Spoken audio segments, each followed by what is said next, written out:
Well, so everyone, hello. Little spoiler there. But as you guys know, we're going to have Susie Bulloch on the show today. But right now, you get me in Houston again, chatting with each other and talking and such. And talking and things and, hanging out. Where you're from, you live in Tennessee. I see. We know each other. We met, obviously we talk on the podcast, but I don't know a lot about you necessarily, but you live in Tennessee. That's what I gather. I do indeed. The podcast. Okay. Your family just loves Houston. Is that named after Sam Houston? Who is the founding father of Houston, Texas? Correct. Indeed, but also originally from Tennessee. Oh, is he really? Mm-hmm. So he went to start a whole thing. Okay, I'm with you. All right. Fell out with Andrew Jackson after the whole Cherokee thing. Yeah. Okay. Yeah, Andrew Jackson, from my knowledge, wasn't the greatest dude. So yeah, I feel that. No, I don't think. I think modern history doesn't really regard him as highly. It's funny enough, the guy who decided he didn't want to have paper money, and that was his thing. He wanted to abolish paper money, and now he's on the $20 bill. Right. So it's very ironic. This is a history lesson. We're teaching the people the things they need to know to, converse. Welcome to history. Yeah, welcome to Right On History with Rusty and Houston. It's the new podcast we just started. I'm gonna have my marketing department just make a bunch of graphs and charts for the next show. In this segment of Right On History, we talk about how Andrew Jackson was a douche. We're talking about Andrew Jackson and the founding of Texas. Yeah, right. Exactly. Texas is barbecue, right? That's the you got to know. I don't know, but but we're within like 1 degree of separation from the theme of the show, so I think we're doing okay. I think so. We're walking that tightrope. I think we put it into like next we'll talk about Memphis. Like, oh, this guy's from Memphis, so we can talk about it. Because it's a barbecue place. But yeah. So anyway, what's been going on is I haven't talked to you for a while. It's been about a month. Anything cool? Yeah. No, not particularly. I mean, just this time of the year is just insane, and I'm really just kind of buckling in and trying to get across the hump to the new year. Oh yeah, like how's it insane? Just work and stuff. Yeah, usually both my wife and I, like our work schedules ratchet up a fair bit during this time of the year because people are trying to close out things before the next year ticks over. And so, yeah, and then you've got the hustle and bustle of the holidays thrown in it. And I'm just kind of chilling, taking a break before the real fireworks start. I'm in the run up to Christmas. Complete opposite. We're like trying to be really. Please, someone book our food truck. It's cold, I know, but we will come to you. People are like, we got 4 people. I'm like, I'm there. It's a 2-hour drive, but I'm still there. That's our winter. But it is most food trucks just shut down. That might be the wise idea. But it's cool because I have like a week. I have 5 days off starting after tomorrow. 5 full days. I'm gonna lose my damn mind. It's gonna be awful. I don't know why I do it. I don't know though. Sometimes I like unplugging like that, but I do get that feeling because I have had prolonged periods of time off, and by like the second or third day, I'm like, okay, it's like, well, day 1's great, day 2's good, day 3's like, day 4 you're like, this sucks, day 5 you're like, dude, I will clean poop out of a porta potty. Give me a job. I need to do something. Let's go with a spoon. Right. Dirty jobs got nothing on me. Take that, Mike Rowe. That's right. But yeah, so it's nice, so it's cool, but we'll see how it goes. We're actually kind of busier than we were last year, so that's hopeful. It's always scary going in the winter, going to a food truck, like, are we gonna be able to pay bills? But here we are. So yeah, I have to say that's a tough row. Like it's not really something I've ever had any experience doing because I've pretty much always had like a corporate job. Mm-hmm. Yeah, I couldn't do it. I have to be in the chaos. As much as I bitch about it and I complain about it, and I don't, I have to be in that chaos. If I don't have chaos, I can't do it. Like I said, I had an office job for like 6 months. I'm like, bye. I gotta sit here. I gotta go. But Cool. So, I mean, we taught history. We learned a little bit more about Houston. And now we got to talk about Susie. We're going to bring her in. Let's get into it. Yeah, let's just do it. People, I really, and it's sad because I hate this part because I really think people tune in to listen to you and I. Yeah. And I think the guest is really interfering with that, but we're going to bring her in anyway. Sorry. I mean, we might as well. Look, y'all, I mean, we booked her. We have to do it. I know. This is the part where I was like, oh, come on. Just keep talking about Andrew Jackson. All right, guys. Let's bring her in. And we're going to... Yeah. Bam! There she is. By the power of technology. I feel like that was the introduction where me coming in should have been like, if you guys had a soundtrack, it would have been like, wah, wah, wah. We really should do. We should get walkout music. Like, we should. Way to hype up your guests, guys. Yeah, sorry. I really wasn't trying to. So I'm super happy we won. We won in that department. But yeah, Logan, get us one of those. So every time we say Susie's name, we could just push that button just down the road. If hey girl, hey ever. But let me give you a really good intro. So Susie and I, we go way back. We are from the exact same town in Utah, Lehi, Utah, which you now live south of that. Yeah.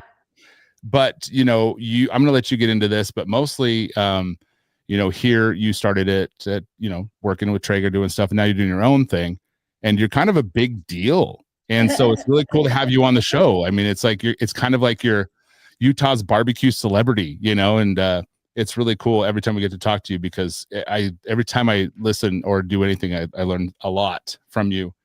And like I said, I've said on previous podcasts we've been on together that I love your stuff. I'm always looking up recipes and I'm always going to Hey Girl Hey to do it. So do you want to cut like one, like you're tied, but you and someone else are always doing really cool stuff. And I really appreciate what you guys got going on, but I'm going to let you explain in your own words, how did you get started in barbecue and how did you get to where you are now? Sure. I'll give you a truncated origin story. When I was 7 good years SAT old, word. No, I'm just kidding. We'll go back to when I was 7. No, I grew up in a restaurant family, loved food, got married, realized that if we were going to eat every day, somebody was going to have to feed us. And when we were in college, we kind of split duties. My husband, Todd, and I loved to cook together. So that was something that was kind of one of our hobbies that we really enjoyed was cooking. But he started his corporate gig as an accountant working a 9-to-5. And I was home with the kids and went, okay, so now who's cooking the food every night? And it was me. And I really quickly kind of turned my hobby and like the enjoyment that I had for cooking into like a really functional way to like feed our family and do it on a budget. And we were super broke, single income, new baby, new house, and new job, and just trying to figure out how to be adults we started young. We were in our early 20s trying to figure out how to be grown-ups. It felt like we were playing pretend. But in my quest to cook really good food, but do it on a budget, I started following bloggers who were couponing. So I got very into couponing, not like extreme couponing. Like I wasn't buying 74, cartons of toothpaste or deodorant or anything like that. But I was going to say, I'd be upset with you if you told me you were the woman at the grocery store with the binder and like the 2 shopping carts of like mayonnaise. It wasn't me, but I did enable those women. And I will tell you what happened. So I was into couponing and I started following a lady that was teaching about how to coupon. And it was really just like saving money on everyday things. And so I started actually working for her because I was already using her coupons and I saw she was hiring and we had a connection with family friends. And anyway, so I applied for this job, got this job, started blogging, writing content for other people online, and kind of through that deal with couponing, which I will say I probably did enable some extreme couponers because I found some really good deals. Learned kind of the back end of creating online content and writing copy for the internet and how WordPress websites worked and how a blog post looked and, all of these things. So I was able to turn this thing that I was doing to save money into something that actually helped make money. And I thought that was the coolest thing in the world because it was 2008, 2009. And it was right at the turn of like Facebook was becoming a little bit more of a powerhouse. Independent blogs and online writers were starting to actually establish businesses that were generating revenue. And I kind of caught the cusp of that as a stay-at-home parent. It was this magical world where I was able to support our income, or like support our family income, and do it from home. It was the most amazing thing ever. So anyway, that's how I learned about blogging. Loved food. That's what started the whole thing. And then I ended up with my dream job writing content for Traeger. They wanted to digitize their recipe collection. And I said, ooh, I know about blogs and food. And so they said, that sounds great. I said, I don't know anything about barbecue. And they said, that's fine. We'll just drop a smoker up on your porch. You can figure it out. We kind of like the idea of the blog being written from a perspective of somebody that is just getting it for the first time. And we want to follow you through the journey of learning how to cook and what kind of recipes you're cooking, and, you know, digitize our old recipes along the way. So that's how I got into barbecue, and specifically recipe development and writing content online. And, you know, I had all these other little odd jobs that I was doing from home. I worked for a company managing their social media. I worked for a company doing their email stuff. So I kind of picked up all of these little pieces of kind of what you now would call like the creator economy. It didn't exist. It was like, I kind of liken it to the wild, wild west, when people are out there just like digging in the dirt, hoping they find any little nugget of gold anywhere.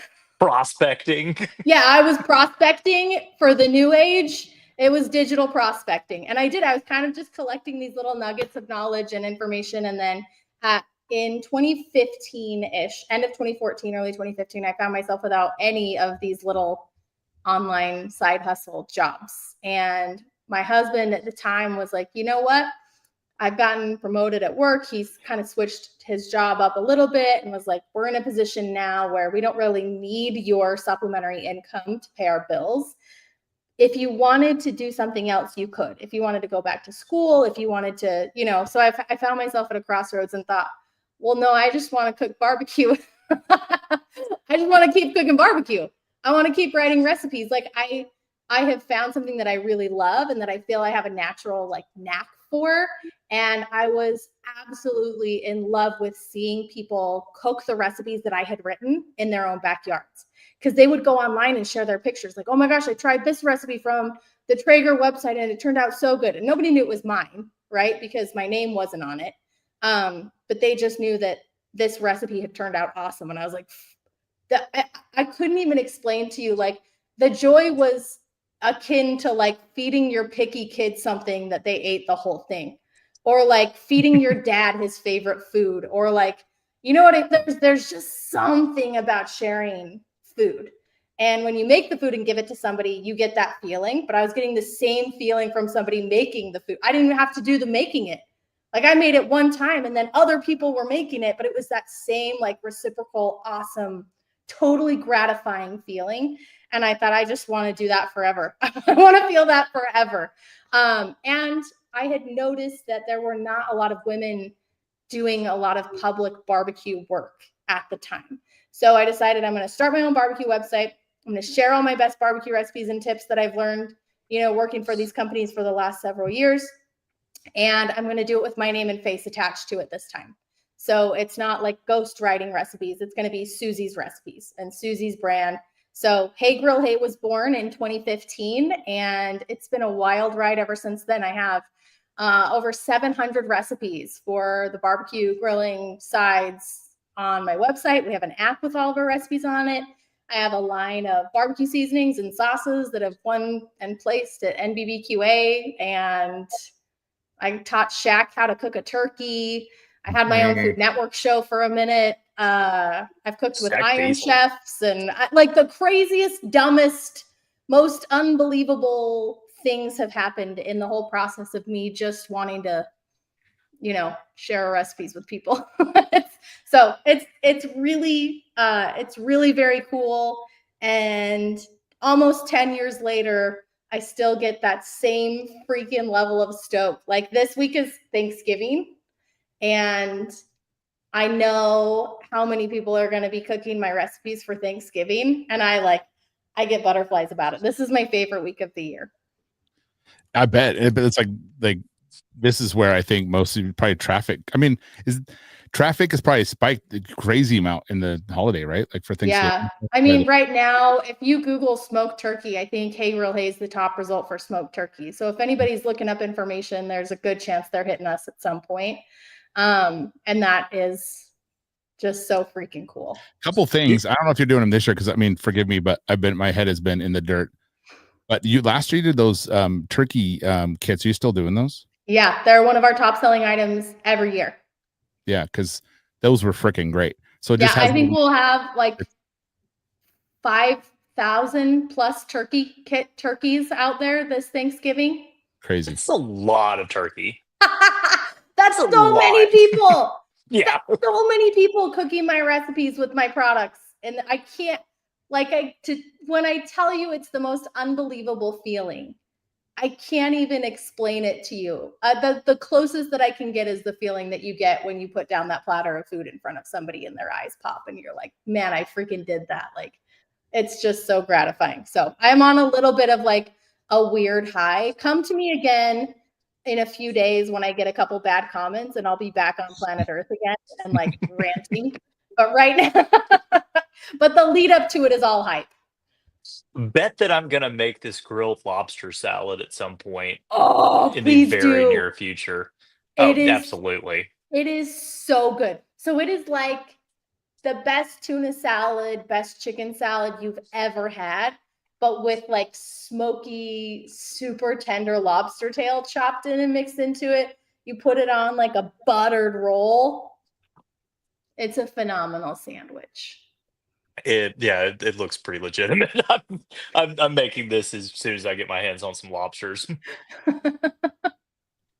Yeah, everything. But you have a ton of turkey content too.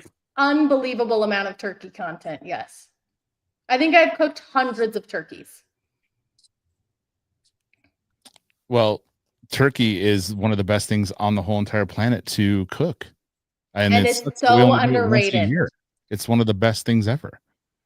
People just don't cook it enough because they think it's bad because they've only had people who have cooked turkeys terribly. I was going to say, I feel like people are intimidated by cooking a turkey because if you get it wrong, it sucks. Yeah. There's a smaller window of error for turkeys than there are for other meats. For sure. But yeah, so it's like speaking of your website, since we're talking about that with Houston, one thing that I thought was cool is that when I signed up a while back, I would take your classes. And so how to smoke a brisket, you have like this master series of how to do all this. And it's such a cool class, if you are struggling with anything, that's like the way to go, especially with pellet grills, and stuff like that. I think that's kind of a hard thing to do with briskets, but the way you go about the whole thing was really nice. I remember when I was first starting my business, I would always watch the videos and I was always taking stuff from what you're doing. I'm like, oh, this is what we need to do. This is how we do it. And there's little things I would tweak all the time, but those videos were very helpful. I actually think I watched it. Didn't you do do you still do the little patches? That was a cool idea. Yeah. So he's talking about the Grill Squad. I have an online barbecue school, which I forgot to mention in all the other things that we've done. I have a little bit of like entrepreneurial ADD and I feel like Rusty, like you were talking about in the beginning of the show, like if you're not like piling on the stress, it's like, well, what are we even doing here? Like every time things get chill, I'm like, maybe what if we start another thing? The Grill Squad was one of those things that started on a whim, but has grown into one of the like coolest parts of my business.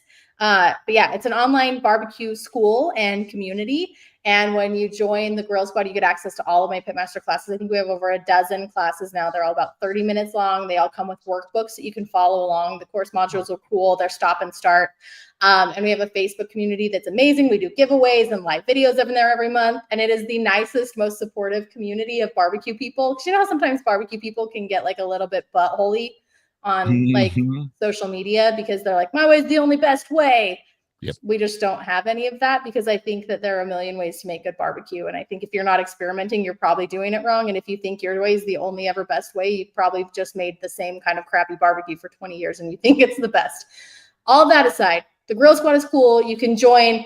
We'll send you a welcome box with an apron that has a Grill Squad patch on it. And then as you go through the course modules, Some of the bigger ones, like the brisket class or the pork class or the ribs class, will send you a patch when you complete the class that you can attach to your apron. It's like barbecue Boy Scouts. It's so freaking fun. I love that. I love everything about that. I didn't get an apron, so Did you join for all ever ago? it was like when it first started, Yeah. started. So that's cool. Thank you. Okay. I appreciate it. We gotta get you a box, Rusty. No, I think it's super cool. I mean, I went through all the ones you were having at the time, and very informative stuff, really cool stuff, you know, and I think it's a great tool for anyone. I think I'm still part of it. I think I changed my credit card. I don't remember, but I think I'm still doing it. I think I'm still there. I have to check it out. But it's a great. I'm like typing a note right now to remind myself to send you a box. No, don't worry about it. It would be cool, actually. I'm not gonna lie. And if you have some of those meat sweats, freaking headbands, then dude, those were a limited edition run. They're gone. I didn't get one. They don't even exist anymore. I don't even know if I have. We usually have one hiding around my computer.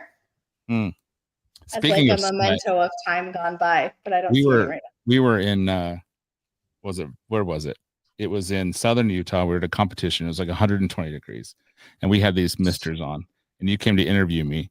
And I had been under the misters and I was all wet. And it looks like I'm sweaty.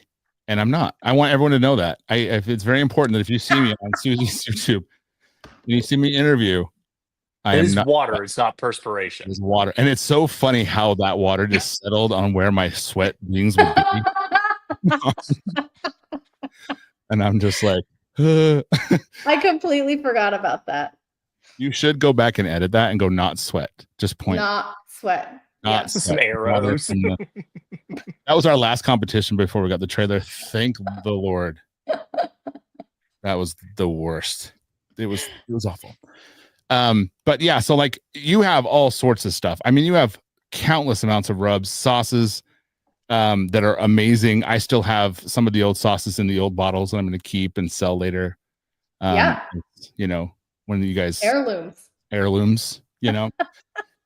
But all the new stuff you have coming out, and you are always coming out with stuff, but it's just really good stuff. I've told you this before, but we used to use your chicken rub in our competition chicken. Yeah. And that's what we use for our turkey still to this day. So I'm making turkey for my staff, and I'll probably use my old school way of doing it. And that's using your chicken rub, which is one of my favorite things on the planet. So, and then the Texas barbecue, one of my favorite sauces. So those are both, I will tell you, Rusty, you have distinguished taste, because those are two of my favorite things that I make. And I feel like they're two of the most underrated or underappreciated by our audience. Yeah, I can go up right now and grab one out of my fridge, because my wife, okay, so check this out. She went to the store and she goes, I got that barbecue sauce you like, and because I needed one for the house. And I'm like, I make barbecue sauce myself. like and she's like, well, I like this one. I mean, she was trying to be nice about it, but she really enjoys that one. So that one's, yeah, it's one of my favorite ones. Is that the red top Texas style? Yeah. Yeah. It's so good. It's got a little bit of lemon in it and some Worcestershire, and it pulls very like kind of like a Central Texas brisket sauce that you kind of get, you know, if you went to a joint in Central Texas. I don't know anything. Similar vibes. That's all I know. That's all I know. And I always think I'm coming out with a new one. Grind it up, and I put it on my chicken. You have to grind it a little bit. That's how I do it.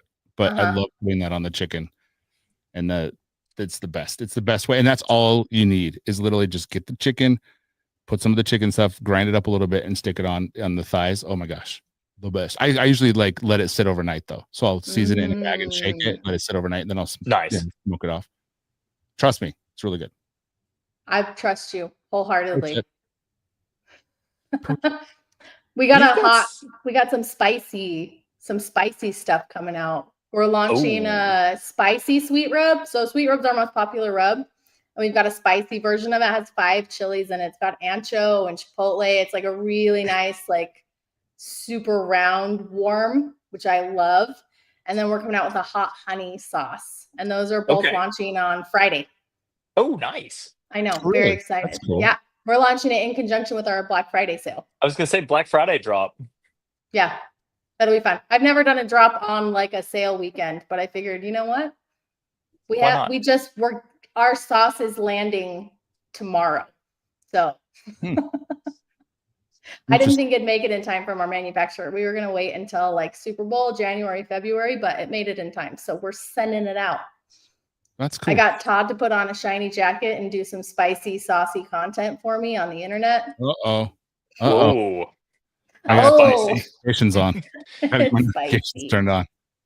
Speaking of it, Todd, it's funny because he works now with you and he no longer does his corporate job. Yeah, he left accounting behind, joined me in the barbecue life, and he did Sounds good. it was a good life. Listen, we did a lot of interesting things. He helped me get the Girl Squad up and running. But where he really was phenomenal, he's like a massive problem solver. So he was the one that actually was able to get my products to market. So I said, people are asking for these rubs. I feel like we should probably make them, because if somebody says, hey, I'll buy this from you if you make it, you should probably make it. After enough of those messages, he said, yeah, you're probably right. So I guess we're going to start making some rubs. So he figured out the entire process logistically to get the idea from, recipe in my head and on paper to an actual finished bottled product that's like approved and has correct nutrition facts panels and has UPC codes that are federally for, all of the logistics of actually getting a food product manufactured into market. So he did that with me successfully so many times that now he runs our second company called Patio Provisions, where he actually helps other people bring their products to market, helps people find co-packers, make sure their labeling is done correctly. We do like marketing consultation calls for people and get their designs done. And so anyway, that's what he does full-time now, is he runs Patio Provisions and helps people get their products to market like he did for me. It's awesome. That's cool. That's a cool gig. It's so rad. He loves it because he gets to, Todd is such a like personable person. So it's really fun for him to like sit down with people and hear what their vision is and their dreams and their ideas and then like actually make it happen. It's super rad. No, like if you told me I had to scale something I've made up to like commercial distribution, I would have no idea where to start. Todd's your guy. He knows how to do it. No, I feel like there is just like there's a chasm between like I have made this thing towards like I have now scaled it to the point that I am selling it to the public for general consumption. Yeah, the barrier of entry is so high. And it took us a long time to learn the right way of doing things and to build a team that could support us in the right way of doing things. And so as soon as we kind of had that built out with Acre Hay and had our processes established for like, okay, this is how we bring a new product to market. These are the co-packers we love using. This is the label stuff that we need. Like we kind of had all of our check boxes. It was like, oh, so we can do this for like, we can replicate this process now. Like we've really dialed it in and gotten it down. We have our own warehouse. We do all the fulfillment, like bringing on other people and showing them the ropes and walking them through the process and holding their hand has been super cool. So anyway, it's fun. I don't know if you know Christy from Girls Can Grill. She's down in Las Vegas, but her products just launched last month and we brought her products to market and helped her get those to market. Christy was the other person. I didn't want to be that person and be like, oh, this other person, but you too, though. Christy's the freaking best. Christy's better than me in every way. The ADHD happening again, but I'm starting to remember all the things that I stole from you, and I want to bring them up. One, my brisket rub is direct rip off of yours. Absolutely 100% direct rip off. But I made myself feel better by adding something to it. Now it's mine. So great. You can't sue me. So I never would. I actually give my recipes away for free of all of my bottled products as well. So I think that's why I got it, because I liked the, because 50-50, brisket rub, whatever, but you just do it a little differently. And I liked that. And it was so flavorful. And I'm like, well, if I had this, and I just that's where my base was. I just took your exact recipe, did it, and said, oh, what if I had this and this? And then that's kind of how our Salsity brisket rub became about. So that's one thing. I love people that take my stuff as a starting point, make it once or twice and say, okay, that's great. Like it's great, but our family likes this, or we prefer this flavor profile, or what if ours had a little bit more heat? Or I just think that's so fun to be the base layer of an iterative process. And could be mistaken, but I think that beef rub won best rub, right? Is that the one? Yeah, it was first place beef rub. Mm-hmm. It's good. It's real good. It is. Yeah. It's good. I use it. Is that your recipe, like the best steak seasoning? Nope, that one has like rosemary and herbs in it. So I have a brisket rub that's awesome. And then I have the beef rub recipe. I'm trying to figure out what it's under on the website. I'll find it. I'll send it to you. Oh, fantastic. But yeah, it's fun. It's a really fun process. I love No, making your content's phenomenal. Like I love the y'all's website, by the way. Thanks. By the way, Susie, that means all of you. You all Yes. is all of us. So everyone, all of ours. well, Well, my team will be gratified to know You don't because know. it takes a village. I would love to lie to you and tell you that I'm a one-woman show and that I'm capable of all of the amazing things that you see on there, but it's not true. Yeah. I do all the recipe development, but I have an amazing photographer that makes everything look beautiful. I have an amazing copywriter where he comes to my house on my cook days and I cook through the recipe and my mouth just goes blah, blah, blah, blah, blah, blah. And I talk through the whole recipe and he deciphers all the word vomit and puts it into something people can actually read. Wow. And yeah, we have a great team on social media marketing, helping us promote everything. And it's awesome. We have a really cool team. Doesn't it suck? It looks like it. Like, doesn't it really suck? I mean, but let's be honest. Like, you got to be on all the time, right? Like, it's on all the time and coming up with recipes all the time. That's a lot of pressure to be up all the time doing the videos because you're very consistent. Obviously, you have a team to do it, but is it like kind of taxing at this point a little bit to do all that? We have worked out a system and a process. So we actually film videos. I film like social media content regularly. But like our YouTube channel videos that are recipe focused, we film 3 times a year and we cover the whole year. So we'll batch film for 3 days in a row and we'll film like 8 recipes a day. So we'll do like a month plus in a day of filming.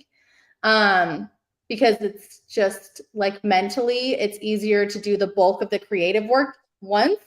And then the rest of it's logistics of just like scheduling it, getting it uploaded, and it gives me a little bit more time freedom. And then we shoot like photograph recipe content and test recipe content for the website. Like I'm testing recipes all the time, but it's just my poor family that has to deal with like the failures. But then once I get my recipes dialed into where I want them, I'll schedule a shoot day with our photographer and our writer. And we do those like 1 or 2 times a month. So it is like I'm on more often for social media. But a lot of the workload for the content we've managed to really systematize and streamline in a way that helps me live a balanced life. I mean, one of the main reasons that I ever did any of this in the first place was because I was a mom that wanted to be home with my kid and still be able to support our family financially. And it was always be home with my kids first and support the family financially second. And so we've kind of tried to carry that same energy and that same ethos through the whole business with our team and with ourselves. Like, yeah, we need to work and we need to support our families, but we also need to be available and we need to be accessible. And so we have a lot of flexibility. Our team really works remotely most of the time, and it gives us a lot of options to do this cool barbecue thing that is our business and support our families and support each other and support our employees, and also be able to, be home with our kids. Logan wants to change outfits every day. Are you like a superhero kind of thing? I do change my outfits. And you got a wardrobe department? Stupidly, it is me. I'm the wardrobe, hair, and makeup. But it is stupidly comical. As well as the key grip. And the grip and the fire wrangler and. But when we have recipes, so we'll like stagger. So if I'm doing a longer cook, that I have to start at 7 in the morning and we film the prep for that first thing. And it's not gonna be done till 4. I gotta film a bunch of videos in between. And so I'll be in one outfit and then change into another outfit. And maybe then the other outfit is a 3-hour cook. So then I gotta change again for the next one. And then I'm trying to remember what I wore for the other one. And one day I was an idiot and I wore a jumpsuit that was all one thing. And I wore high top Vans that I had to tie all the way up. And I didn't want to take off my shoes, to take off the jumpsuit. It was so sweaty changing clothes. It was like a cardio aerobic acrobatic event. Oh, so you're doing continuity too. You're like script supervisor. I have a producer that shows up on film days. She keeps me straight because I would collapse internally for sure. You just get one of those, just get like 5, you're doing the 8 videos, right? Just get 8 suits, you just pull off. Just a different jacket for everyone. Yeah. Like Superman. Just those warm-ups from like the late 90s that just snap Oh, wow. on. Yeah, different one every video. But then we got to snap them back on at the end of the day if I got to finish a brisket. Right? Stupid product. These are the stupid things that people just do not think about in the world of online content creation. That makes sense. They just never considered trying to put on a jumpsuit with high top platform Vans and where the mic pack goes. And you're already sweaty and it's 4 o'clock and you just want to be done, but your brisket is really finished and you have to do it. And you live in the desert, a hot desert. So the good news is filming 3 times a year, we stagger our cooks so that we're during the fringe seasons when it's not too hot. I gotcha. Lehigh looks beautiful, by the way. It is. Yeah, well, yeah. She actually lives in St. George now, but I do. I don't know if I should say stuff like that online or out in I the think world. it's already out there. I don't know. I didn't think about that until I said it. Your address is no, I'm just kidding. But being from Lehigh is have I talked about this? Have you guys ever seen Houston? You've seen Footloose, right? That's where this is. I have seen Footloose, although geographically, I have no concept of Utah other than that there's a big salty lake that I've visited once, and then some like really pretty Red Rocks parks that I've also been to, but where everything is in relation to each other. Yeah, unfortunately, I think the Californians started that way too, and then just spread, and then they're all here. So yeah, I live near the red pretty rock parts. Rusty lives closer to the big salty lake parts. Yep. Okay. The snowy areas. Yeah. And they live in the deserty areas. Yeah. Yeah. Okay. Very geographically diverse in Utah. It's very nice. Southern Utah, fight me on this, is the most beautiful place on this whole planet. There's nothing better than it. And if I may have cried driving to the dentist this morning because the vista was literally so beautiful. Mm-hmm. It was the sunrise over the mesas and there was a hot air balloon floating and my kid was in the back seat and he looked at me and goes, "Mom, we just live here?" And I was like, yeah. Is that where like Bryce? I live in that town too. And it's just unreal. It's just everywhere you go at any time. It's so beautiful. And I also cry when I go to the dentist too. I just want everyone to know that. It's a scary place. The freaking worst. Is that where like Bryce and Zion and all those parks are? I live about an hour away from Zion National Park. Yeah, then I'll agree with you. Southern Utah is pretty gorgeous. You have to see it. So there's a thing called Delicate Arch, and it's everywhere in Utah. It's in I've been to it. Oh, you have? Yeah. So that's the thing is you see a picture like that's cool. You see it in real life, you're like, dang, that's beautiful. Unbelievable that there's just a standalone sandstone arch that's just hanging out on the edge of it. Like it doesn't make any sense. I did like Arches, Canyonland, Delicate Arch, 3 Arches, Zion. I did like that whole thing in a swath, but I didn't drive that entire trip. And so I really unless I have actively driven where we are, I don't know where I am most of the time. Oh, and my dog has made an appearance. Hello, dog. So now we've talked about history. Now, we've talked about geography. Yeah. Hey, get out of the shot. Name another podcast that does that. So you can get all those things. Yeah. Nowhere. That's So I have a question. So you've done this a long time. You probably talked to 4,000 billion people about barbecue. What do you think some of the most common questions are people give you or ask you when it comes to cooking barbecue? The first most common question I get is before people even start cooking barbecue, and that is, what smoker should I buy?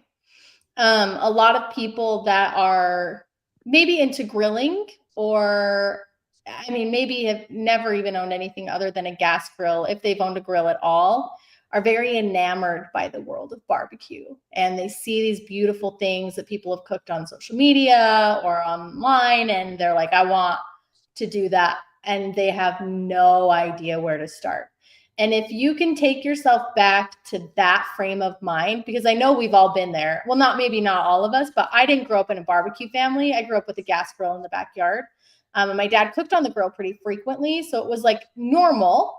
But I did not have a barbecue worldview or barbecue experience. And the idea of cooking on a wood-fired smoker, I would not have even known where to turn first. And if you look online right now, like, what should my first smoker be? You're like, sponsored, sponsored, sponsored, sponsored, sponsored. Those are your first 5 Google results. And then you end up on like CNN.com, like top 7 pellet grills for 2025. And you're like, should I get a pellet grill? And then it's like, skip the pellet grill. You should buy a Kamado grill. These ceramic grills are all the rage is the next result from Forbes. And like, there's just such a myriad. Or you could shoot it out in Reddit. Yeah, or Reddit. And then you get some butt munch on there that's like, what are you talking about? You just light a bunch of sticks in the forest, you idiot, and you turn it on a spit like our forefathers. Season it with your spit. That's what you get. Just rub some pine needles on it, you turd. To be fair, that's how I cook my barbecue, but I know he's being mean. Just saliva and pine needles. That's all we use. Sure. Anyway, so it's very overwhelming for people to even think about conceptually, where do you go first?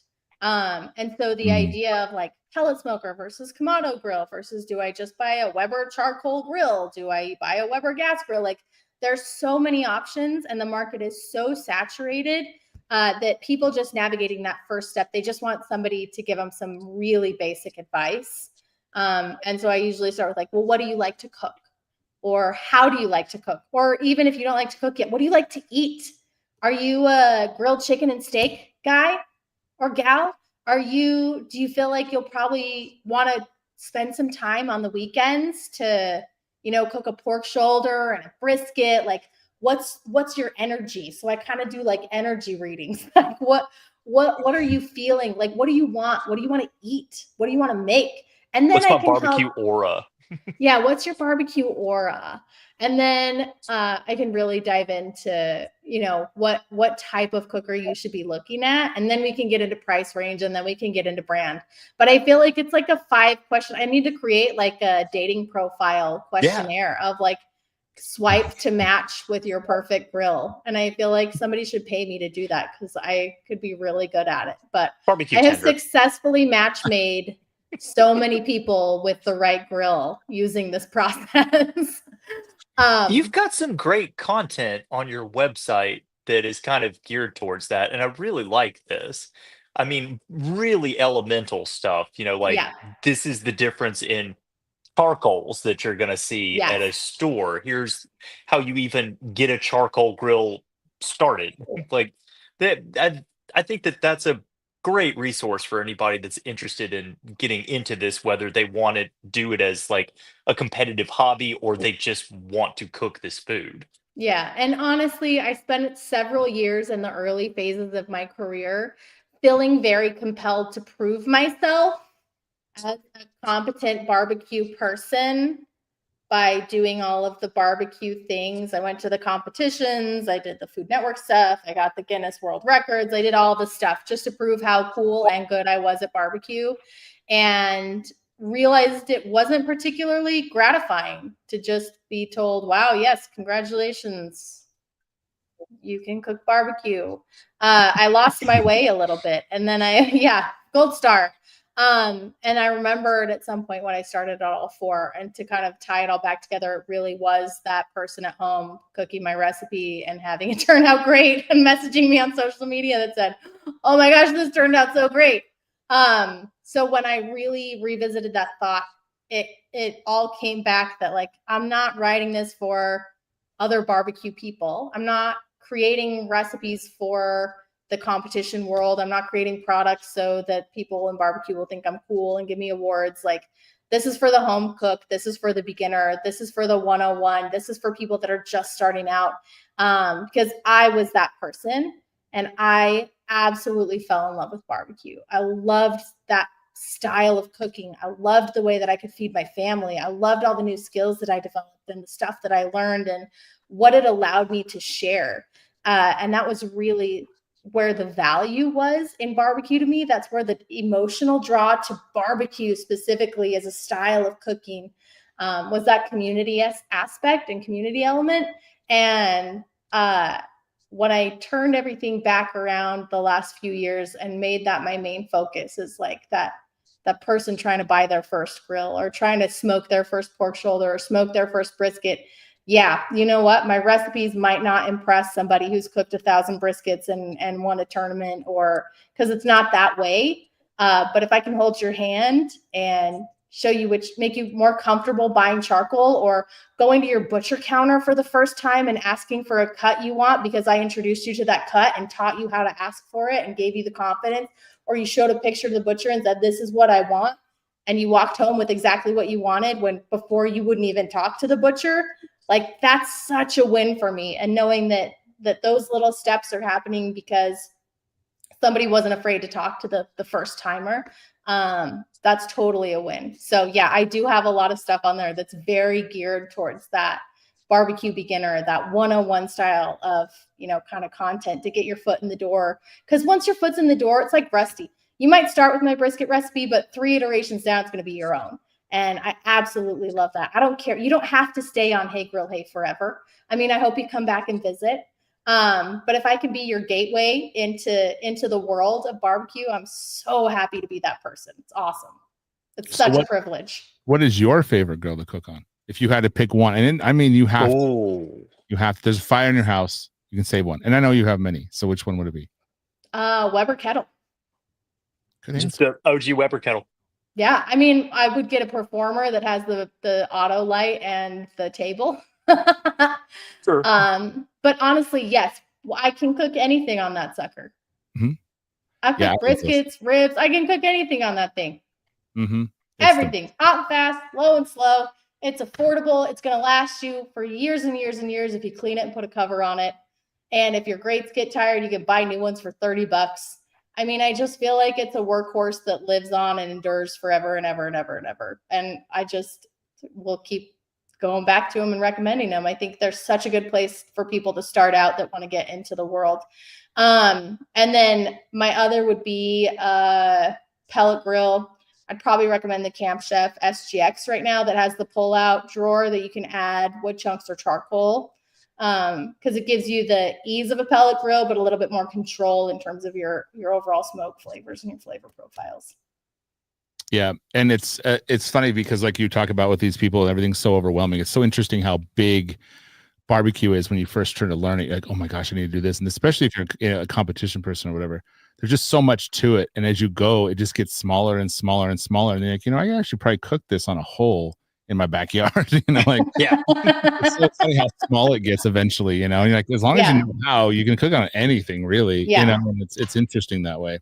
And I'd love for people to feel like they can start small, and they don't have to go out and buy a $5,000 Jampo and a quart of post oak and 16 mesh black pepper that they have to custom order on Amazon. And like it doesn't have to be that hard.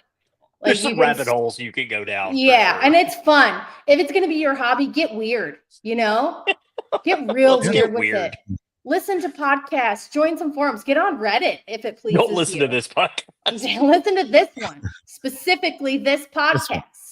No, it's funny. Rate us 5 stars, please, on your favorite podcast listening device.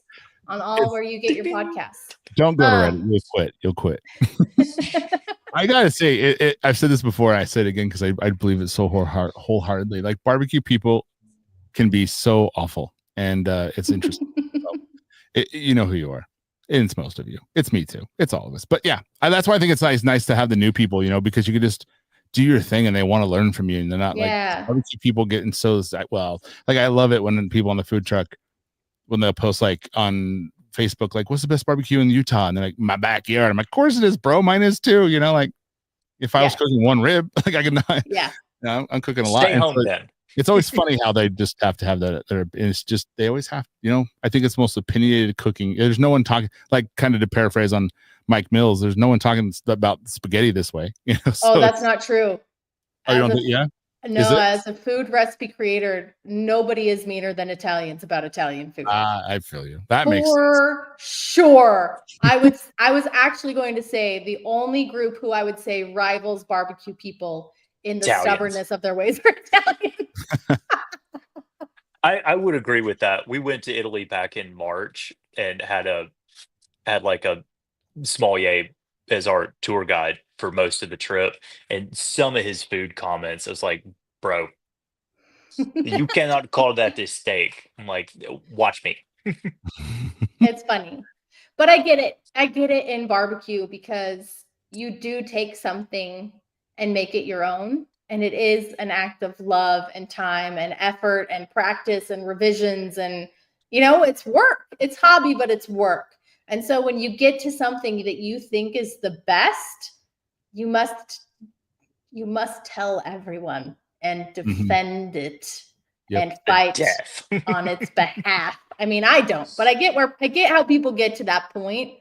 But it is funny to be in that world and have people say those same kind of comments to me, like, just so mad. And okay. I had one this week that made me laugh. I usually don't share, but I'm going to share with you guys. Normally I let the grumpy comments go, but this one was really actually quite funny. He was very mad at me because he did a practice turkey. Okay. He said, I recommend to estimate about 30 minutes per pound at 225 for a whole turkey. It might finish a little bit faster than that, depending on how your cooker's running, whatever, right? Anyway, I give a lot of parameters. And I also say temperature is always a guide, or time is always a guideline in barbecue. There's no way to account for all the variables. I don't know how frozen your turkey was. I don't know altitude, humidity. Yeah, like that. I give you my best guess. But at the end of the day, you have to use your own thermometers, your own experience, and do your best. Anyway, this guy told me that his 16-pound turkey was at 200 degrees in 5 hours, and he was running it at 225. What? And I'm like, sir, that is not even thermodynamically possible. Like 225, your grill was not 225. No way. Anyway, he's been in groups. Every time somebody brings up that time recommendation, he has a screenshot from my website and is like, this is the disaster that led me to my bad turkey. And I've written him responses. I have offered to refund him the cost of his butterball if he will just go away. But he really is so pressed that he cooked his turkey wrong and thought it was my fault and just refuses to acknowledge that maybe he did it wrong. But like that, there is kind of this attitude in barbecue that like everybody else, like somebody else is wrong. Like it can't be me. How could it be? It can't be. Preposterous. It's so funny. Like I see it all the time. It's the craziest thing. I'm like, come on, guys. Like it's so like I always like what I'm on, sometimes I'm on Facebook pages with barbecue and someone asks a question. I'm like, oh God, here we go. Poor guy. I know. It's a simple question and here we go. Like we try our best. We got to help the beginners. They don't know.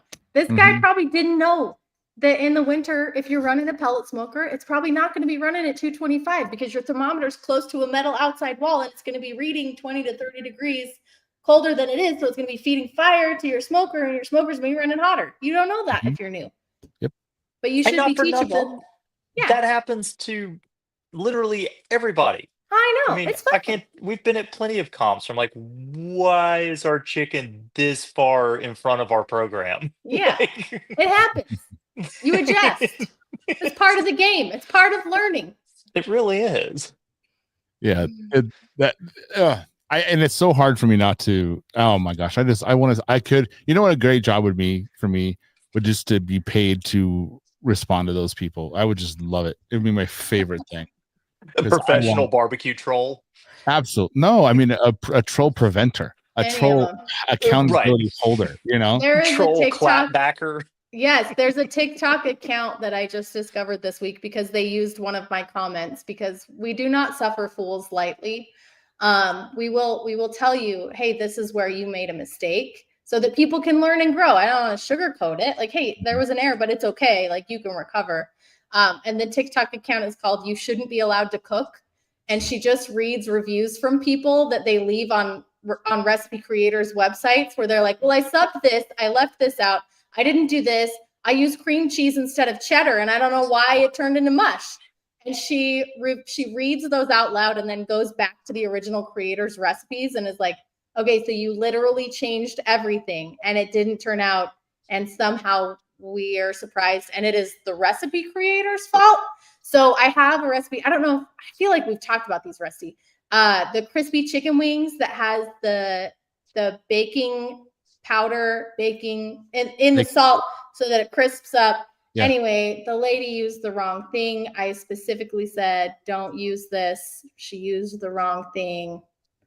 Anyway, she blamed me and she's like, thanks, I ruined 4 pounds of chicken wings and it's all your fault. And the reply was like, no, we literally said 3 times in there, do not use baking soda. It will taste I was terrible. just about to say You baking soda. have to use baking powder. You cannot use baking soda. It's And the same she thing. literally commented, I used baking soda as suggested. And we were like, no.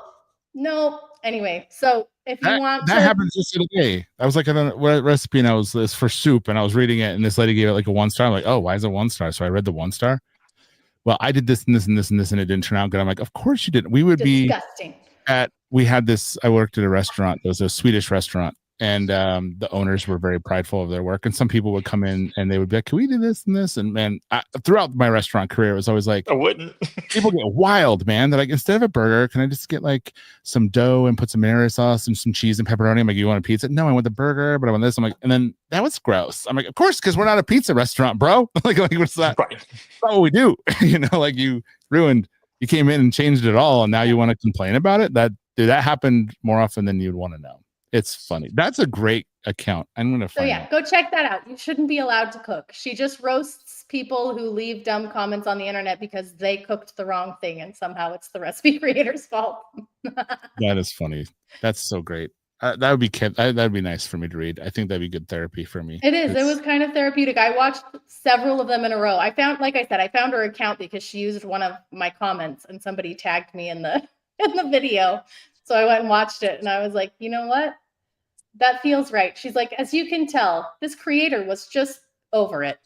Mm-hmm. Because we were very direct. We're like, well, you didn't follow the recipe and this is your fault. Yeah. I don't get it. I used borax. Oh, weird. It tasted like soap and sadness. Just like you said. They were both white powders that had the same consistency. Throw away 4 pounds of soapy chicken wings. I don't know. I know. That's so the internet for you. It's fun. After 10 years, I still actually really love it though. So here we are. We endure. But yeah, that's I love reading those, but it's just so, I don't know, it's so painful too. Maybe one day. I mean, it's funny because I just read stuff and I get so worked up over other people's stuff. It's not even mine. It's just other people's, and I'm like, gosh, it's just crazy how people can be. And recipes, it's not easy. It's not like sometimes it's hard for some people. Like my wife, when she first started cooking, when I first met her, she didn't cook at all. And I'm like, can you just coarsely chop this spinach? And she just cut them in half. And I go, put it in this when you're done. And I got them, they're like sticking out, like they're poking everywhere because they're like huge chunks of spinach. She just didn't know little things like that. So I make sense, but man, it's then don't go after the person who told you to do it right. I'm sure no one listening to that ever has done that or ever will, but I just wanted, it's important, but it's also nice to reach out to people who you cook for too. Like you said, I think it's really nice. I tried to do that more often than recently, like you don't really say, it's so easy to say all the bad things and you don't get a lot of the good things, And yeah, I will say too, in the world right now where AI is becoming so common, AI recipes are becoming very common too, and those turn out horribly, so horribly. So if you cook a recipe that you love from a creator that's an actual person, go leave them a real review. Go leave them a nice comment. Consider it your good deed done for the holiday and pay it forward that way. Like if you really did enjoy something, I can tell you as a recipe creator, and I mentioned like literally nothing brings me more joy than knowing that a recipe I developed was a part of your family like experience. Somebody messaged me this week. I don't want to cry. I might cry. Anyway, he cooked one of our recipes for a family funeral, and people were coming back up to him and like thanking him for bringing the food and asking him about the recipe. And like holidays are a big thing. Birthdays are a big thing. Like funerals are a huge thing. And just I was going to say, not to get morbid, but funeral food hits different. It does. So to be even involved in any way, and I know I didn't cook the food. I didn't make the food. I didn't bring the food or give my time or, But to have that email afterwards where that person took the time to pass those thanks on and to extend the gratitude was really, it was such a lovely, heartwarming, very fulfilling moment. So anyway, if you're cooking over Thanksgiving and you use a recipe from somebody, go leave them a comment, tell them it's awesome, because we do read them and we do look, and it means so much more to us as individual recipe creators than what you would see if it was a generic something off of All Recipes or Food Network, or you know what I mean? That's one of those more like larger conglomerate sites. Yeah. Like we're the testers. We are buying the ingredients, we're cooking the recipes, we're doing the stuff so that you can have those experiences. So anyway, we very much care, and it is very cool to get those kind of notes from people. And it's rare to get them. That's the weirdest thing. I just started doing the Google reviews, and everywhere I go, I'm trying to do more and more. Yeah, because I and know it's free. It's hard because everyone wants to talk how bad, on restaurants that they'll tell you how they didn't like it, but because they expect it to be good. And then if it is good, they just kind of move on. Go, it's good, like I expected, and then if they don't, they feel cheated.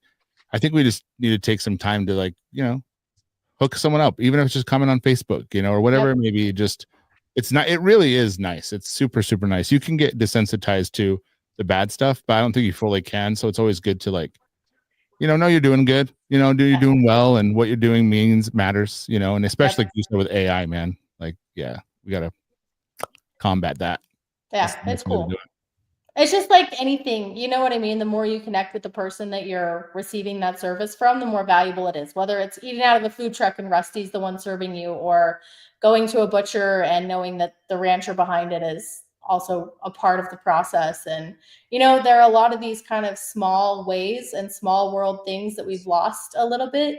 But they're not totally gone. Like you can still have that same experience digitally. And I think that's super cool. So yeah, take the time this holiday season. Put it on your list. Go to Salt City Leave Barbecue. a good review. Go to Salt City Barbecue. Even if you've never been there, leave a 5-star review. I don't care if you like the food or not, or if you review even know this podcast. We like to cheat. I will cheat to get to the top. That's what I will do. I'm here for it. Okay, so so we're going to ask you a series of questions. Well, Houston's going to ask you a series of questions. Are you ready for this, Houston? I am. I actually pulled him up this time. I'm proud of myself. You did? That's fantastic. I love how I love to come on your journey of growth. Thank you. I'm here for it. It's getting better. And that's one of the things that I admire about y'all, because there have been some moments where I contribute very little to this podcast other than drinking beer and saying stupid stuff.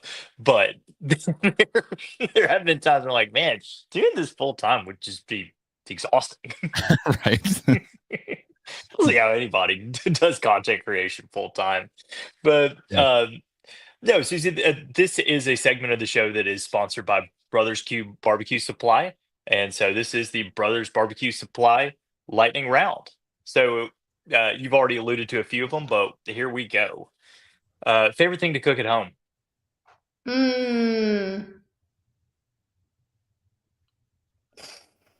Okay, we batch cook chicken all the time and then turn it into a bunch of stuff.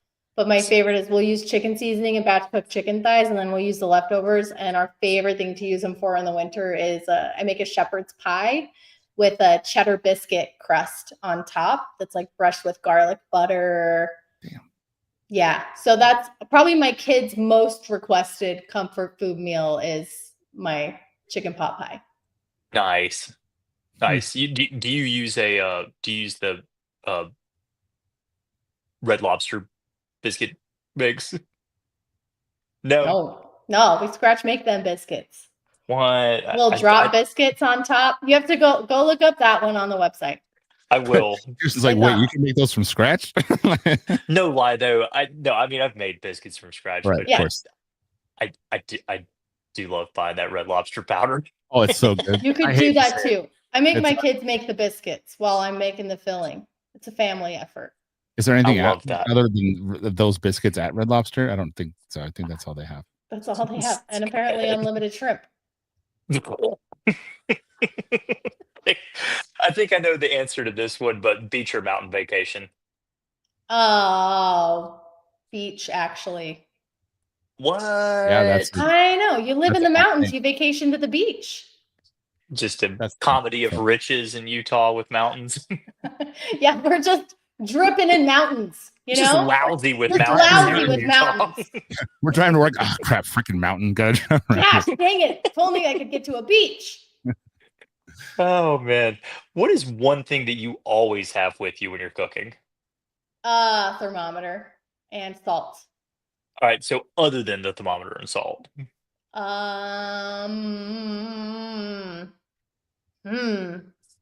My gloves, probably.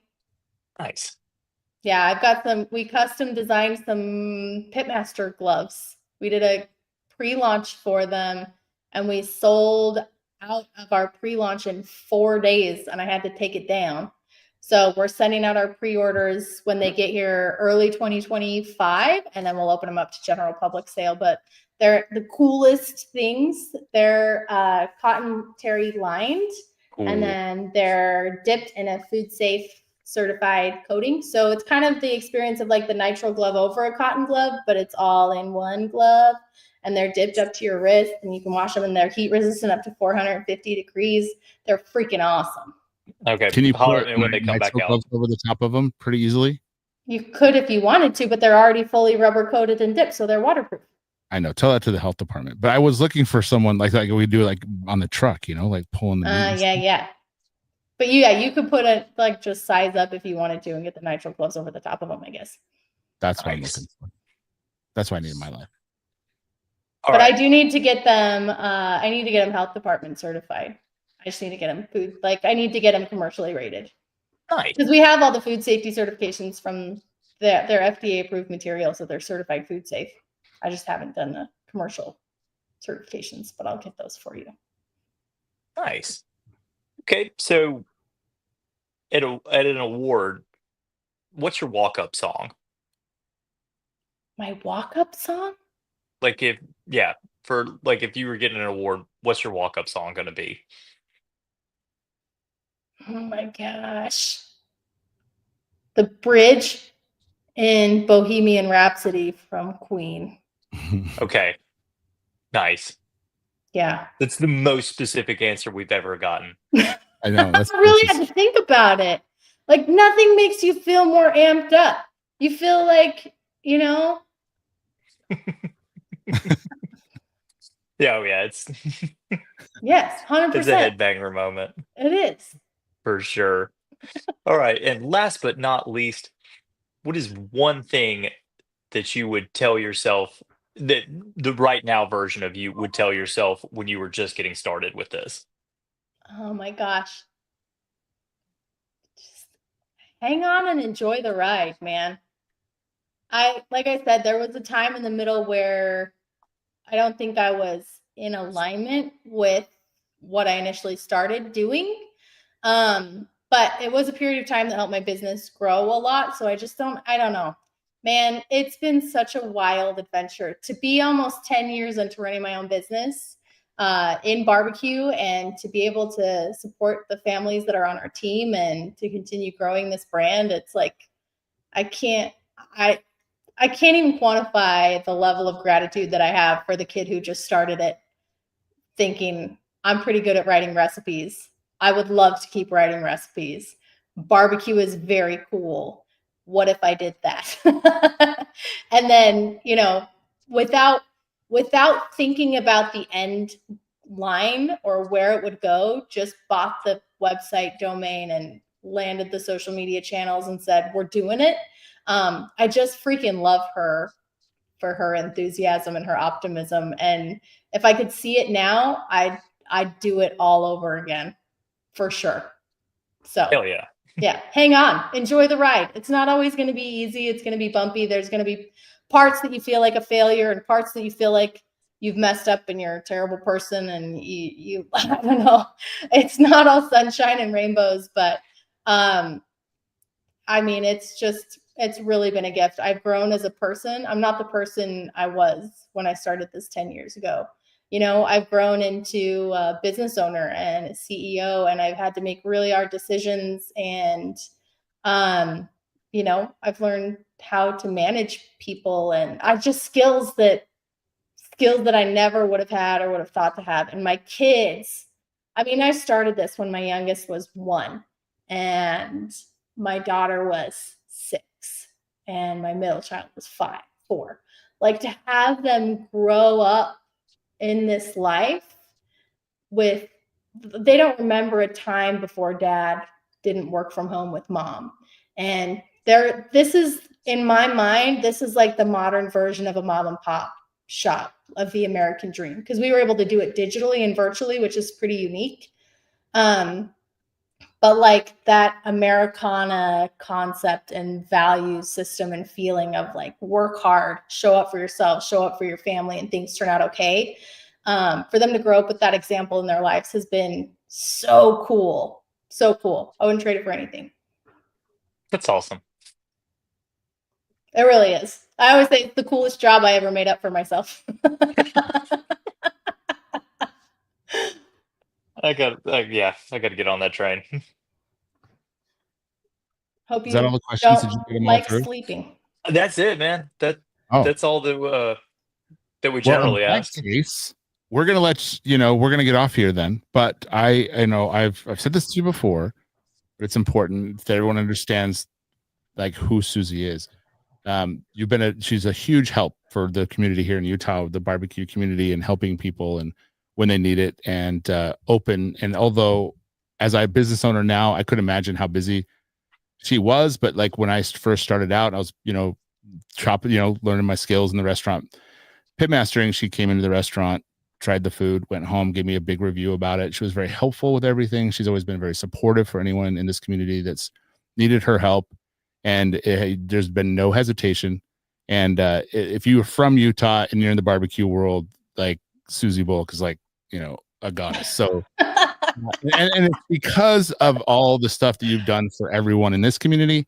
And it's so cool to see that now it's beyond this community and you're helping everyone out. And trust me, you're in good hands. If you don't know if you're just learning barbecue and learn more, there's no one better to teach you than Susie. And so get on it.